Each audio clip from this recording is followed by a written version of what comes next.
Praise హల్లెలూయా. దేవునామానికి స్తోత్రాలు. మీ అందరికీ నా వందనాలు తెలియజేస్తున్నాను.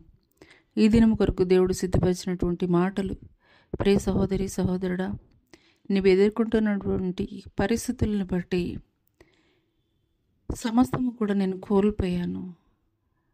నేను కోల్పోయినటువంటి వాటిని మరలా నాకు దయచేయమని, ఇహలోకమైనటువంటి వాటి కొరకు దేవుడు జవాబు ఇవ్వలేదని దేవుణ్ణి ప్రశ్నించేటువంటి స్థితిలో నీవు ఉంటున్నావా?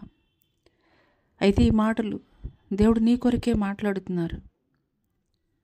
ఒక పూట కూటి కోసం జ్యేష్ఠత్వాన్ని అమ్ముకున్నటువంటి ఏశావు మరలా తిరిగి ఆ యొక్క జ్యేష్ఠత్వపు హక్కు కావాలని ఏనాడు కూడా ప్రార్థించలేదు. కానీ యాకోబు తాను సమస్తము కలిగి ఉన్నప్పటికీ కూడాను ఎబ్బేయికు రేవు దగ్గర సమస్తాన్ని కూడాను విడిచిపెట్టి, నీవు నన్ను ఆశీర్వదించితే తప్ప నేను నిన్ను విడిచిపెట్టను అని తెల్లవార్లు కూడాను ప్రార్థించినప్పుడు యాకోబుని ఇజ్రాయేలుగా దేవుడు మార్చాడు.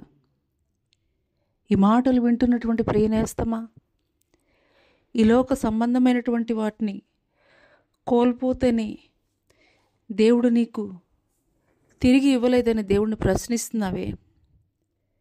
అయితే నీవు కోల్పోయినటువంటి ఆ యొక్క రక్షణ ఆనందము, పరిశుద్ధాత్మ అనుభవాన్ని, సమ్మతి కలిగినటువంటి మనసుని నాకు దయచేయమని, ఆత్మీయ స్థితిలో నువ్వు పోగొట్టుకున్నటువంటి వాటి గురించి నువ్వెప్పుడైనా ప్రార్థించావా? కోల్పోయానని నీవు స్పృహ కలిగి ఉన్నావా? అయితే నీవు ఈ రీతిగా ప్రార్థించు, ఒక దావీదులాగా. దేవా, నీ సన్నిధిలో నుండి నన్ను త్రోసివేయకము, నీ పరిశుద్ధాత్మను నా యొద్ద నుండి తీసివేయకము, నీ రక్షణానందము నాకు మరలా పుట్టించుము.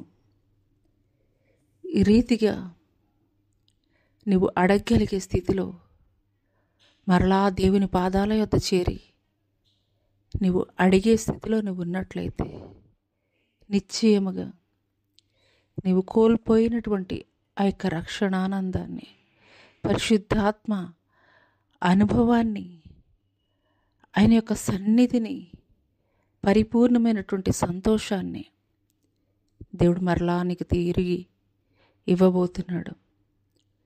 అట్టి కృప దేవుడు నీకు దయచేయనుగాక. ఆమేన్.